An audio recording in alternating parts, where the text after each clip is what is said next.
ರಾಜ್ಯಾದ್ಯಂತ ಶ್ರೀ ಹಡಪದ ಅಪ್ಪಣ್ಣ ಸಮಾಜದ ವತಿಯಿಂದ ಬೃಹತ್ ಪ್ರತಿಭಟನೆ.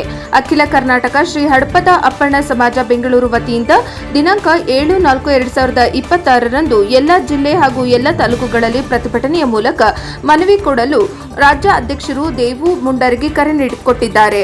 12ನೇ ಶತಮಾನದ ಕಲ್ಯಾಣದಲ್ಲಿ ಜಗಜ್ಯೋತಿ ಬಸವೇಶ್ವರರ ಪ್ರಧಾನ ಕಾರ್ಯದರ್ಶಿಯಾಗಿ ಸೇವೆ ಸಲ್ಲಿಸಿದಂಥ ಮಲ್ಲಯುದ್ಧ ಪ್ರವೀಣ ವಚನಕಾರರು, ಬಸವಣ್ಣನವರ ಆಪ್ತ ಕಾರ್ಯದರ್ಶಿಯಾದಂತಹ ಮಹಾಮೇಧಾವಿ ಹಾಗೂ ಬಸವಣ್ಣನವರ ಅಂತಿಮ ಕಾಲದವರೆಗೂ ಜೊತೆಯಾಗಿದ್ದು, ಬಸವಣ್ಣನವರು ಶ್ರೀ ಹಡಪದ ಅಪ್ಪಣ್ಣನಿಗೆ ಅಪ್ಪನು ನೀನೇ, ಅಣ್ಣನು ನೀನೇ ಎಂದು ಕೂಡಲ ಚನ್ನಬಸವಣ್ಣ ಎಂಬ ಅಂಕಿತನಾಮ ಇದ್ದಂಥ ಶರಣರನ್ನ ಅಪ್ಪಣ್ಣ ಎಂದು ಕರೆದು ಅತ್ಯಂತ ಹತ್ತಿರ ಇಟ್ಟುಕೊಂಡು ಪ್ರೀತಿಯಿಂದ ನೋಡಿಕೊಂಡ ಜಗಜ್ಯೋತಿ ಬಸವೇಶ್ವರರ ಆಪ್ತ ಕಾರ್ಯದರ್ಶಿಯಾದ ಶ್ರೀ ಹಡಪದ ಅಪ್ಪಣ್ಣ ಶರಣರಿಗೆ ಬಸವ ಕಲ್ಯಾಣದಲ್ಲಿರುವಂತಹ ಅರಿವಿನ ಗವಿಯನ್ನ ಕಲ್ಯಾಣದ ಪಂಚ ಕಮಿಟಿಯವರು ಅರಿವಿನ ಗವಿಯಲ್ಲಿ ಅನ್ಯ ಶರಣರ ಮೂರ್ತಿಯನ್ನ ರಾತ್ರೋರಾತ್ರಿ ಆ ಜಾಗದಲ್ಲಿ ಪ್ರತಿಷ್ಠಾಪನೆ ಮಾಡುವ ಮೂಲಕ 12ನೇ ಶತಮಾನದ ಶರಣರಾದ ಶ್ರೀ ಹಡಪದ ಅಪ್ಪಣ್ಣನವರಿಗೆ ಅವರ ಸಾಧನೆಗೆ, ಅವರ ಸಿದ್ಧಾಂತಕ್ಕೆ, ಅವರ ವ್ಯಕ್ತಿತ್ವಕ್ಕೆ, ಅವರು ನಡೆದು ಬಂದ ದಾರಿಗೆ ದಿಕ್ಕು ತಪ್ಪಿಸುವ ಹಾಗೂ ಅವರಿಗೆ ಅವಮಾನಿಸುವ ಕೆಲಸವನ್ನ ಬಸವ ಕಲ್ಯಾಣದ ಪಂಚ ಕಮಿಟಿಯವರು ಮಾಡಿದ್ದು, ಇತಿಹಾಸವನ್ನ ಅವಮಾನ ಮಾಡುವುದರ ಜೊತೆಗೆ ಶರಣರ ಗೌರವಕ್ಕೆ ಧಕ್ಕೆ ತಂದಿದ್ದು ಶ್ರೀ ಹಡಪದ ಅಪ್ಪಣ್ಣನವರ ಸಮಾಜದ ಮೇಲೆ ತುಂಬಾ ನೋವನ್ನುಂಟು ಮಾಡಿದ್ದಾರೆ. ಆದ್ದರಿಂದ ಈ ಐತಿಹಾಸಿಕ ಅನ್ಯಾಯದ ವಿರುದ್ಧ ರಾಜ್ಯಾದ್ಯಂತ ಮಂಗಳವಾರ ಅಖಿಲ ಕರ್ನಾಟಕ ಹಡಪದ ಅಪ್ಪಣ್ಣ ರಾಜ್ಯ ಸಂಘ ಮತ್ತು ಜಿಲ್ಲಾ ಸಂಘ, ತಾಲೂಕು ಸಂಘ, ಮಹಿಳಾ ಸಂಘಟನೆಗಳು ಮಾನ್ಯ ದಂಡಾಧಿಕಾರಿಗಳಿಗೆ ಮತ್ತು ಜಿಲ್ಲಾಧಿಕಾರಿಗಳಿಗೆ ದಿನಾಂಕ 7/4/2026ರಂದು ಸರ್ಕಾರಕ್ಕೆ ಮನವಿ ಸಲ್ಲಿಸಬೇಕೆಂದು ರಾಜ್ಯಾಧ್ಯಕ್ಷರು ದೇವು ಮುಂಡರಗಿ ಕರೆ ಕೊಟ್ಟಿದ್ದಾರೆಂದು ರಾಜ್ಯ ಮಾಧ್ಯಮ ಪ್ರತಿನಿಧಿ ಮಲ್ಲಿಕಾರ್ಜುನ ಹಾವೇರಿ ಪತ್ರಿಕಾಗೋಷ್ಠಿಯಲ್ಲಿ ತಿಳಿಸಿದ್ದಾರೆ. ವರದಿ ಮಲ್ಲಿಕಾರ್ಜುನ ಹಾವೇರಿ, NKS TV4.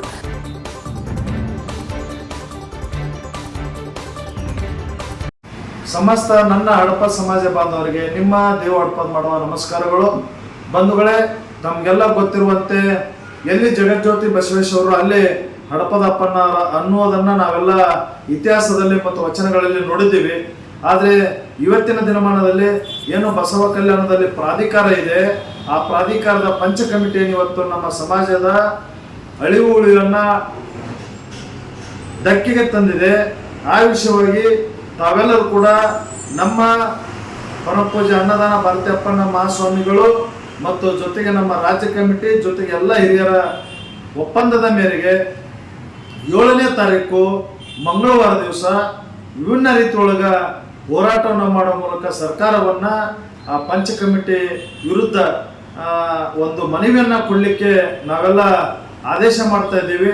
ಉದ್ದೇಶ ಏನು ಅಂತ ಹೇಳಿದ್ರೆ ಬಂಧುಗಳೇ, ಇವತ್ತು ತಮಗೆ ಹತ್ರ ಆಗುವಂಥ ಯಾವುದಾದ್ರೂ ಒಂದು ಮಠದಲ್ಲಿ ಪೂಜೆ ಸಲ್ಲಿಸುವ ಮೂಲಕ ಪ್ರಮುಖ ಬೀದಿಯಲ್ಲಿ ಯಾವುದೇ ಸರ್ಕಾರ ವಿರುದ್ಧ ಘೋಷಣೆ ಮಾಡದೆ ಆ ಪಂಚ ಕಮಿಟಿ ವಿಚಾರವಾಗಿ ಘೋಷಣೆ ಮಾಡಿ ಇವತ್ತು ಎಲ್ಲಿ ಜಗಜ್ಯೋತಿ ಬಸವೇಶ್ವರ ಅಲ್ಲಿ ಹಡಪದ ಅಪ್ಪಣ್ಣವರು ಅನ್ನುವಂಥ ಶೀರ್ಷಿಕೆಯ ಮೇರೆಗೆ ನಾವೆಲ್ಲರೂ ಕೂಡ ಇವತ್ತು ತಾಲೂಕಾ ಅಧ್ಯಕ್ಷರು, ಜಿಲ್ಲಾ ಅಧ್ಯಕ್ಷರು, ತಾಲೂಕಾ ಪ್ರಧಾನ ಕಾರ್ಯದರ್ಶಿಗಳು, ಸಮಸ್ತ ತಮ್ಮ ಸಿಬ್ಬಂದಿ ವರ್ಗ ಜೊತೆಗೆ ಜಿಲ್ಲಾ ಕಮಿಟಿ, ಜಿಲ್ಲಾ ಪ್ರಧಾನ ಕಾರ್ಯದರ್ಶಿಗಳು ಮತ್ತು ಜೊತೆಗೆ ಅವರ ಎಲ್ಲ ಕಮಿಟಿಯನ್ನು ತೆಗೆದುಕೊಂಡು ಗ್ರಾಮ ಘಟಕದ ಅಧ್ಯಕ್ಷರು ಮತ್ತು ಸಹೋದರಿಯರು ಎಲ್ಲರೂ ಸೇರಿ ಇವತ್ತು ನಮ್ಮ ಇತಿಹಾಸಕ್ಕಾಗಿ, ನಮ್ಮ ಉಳಿವಿಗಾಗಿ ನಾವು ಹೋರಾಟ ಮಾಡಬೇಕಾಗಿದೆ.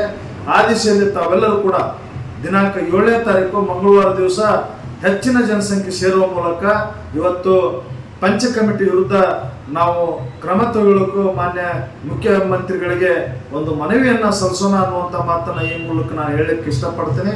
ತಾವೆಲ್ಲರೂ ಕೂಡ ಒಟ್ಟಾಗಿ ಈ ಹೋರಾಟದಲ್ಲಿ ಭಾಗಿಯಾಗಿ ಸಮಾಜದ ಒಂದು ಉಳಿಗಾಗಿ ತಾವೆಲ್ಲ ಶ್ರಮಿಸ್ರಿ.